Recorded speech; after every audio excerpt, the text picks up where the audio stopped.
আজকে একটা ছোটোখাটো স্ক্যামই হয়ে গেছে আমার সাথে। Welcome back to another mini blog. আজকে সকাল থেকে ওয়েদারটা এত সুন্দর, পুরো ঝমঝম করে বৃষ্টি পড়ছে। ঘুম থেকে উঠেই যখন দেখলাম এরকম একটা ওয়েদার, কোনো কাজে কি আর মন বসে? কিন্তু ওই যে কাজ তো করতেই হবে, তাই এক কাপ গরম গরম কফি নিয়ে বসে পড়লাম কাজ করতে। কিছুক্ষণ কাজ করলাম, আর এই ফুলের গাছটা আমি কিছুদিন আগে কিনে এনেছি, সো ভাবলাম তোমাদের সাথে শেয়ার করি।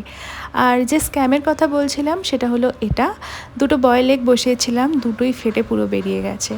তারপর আর কি ব্লিঙ্কিটে কিছু জিনিসপত্র অর্ডার দেওয়ার ছিল, সেগুলোই অর্ডার করছিলাম। আর তারপর লাঞ্চ প্রিপেয়ার করলাম।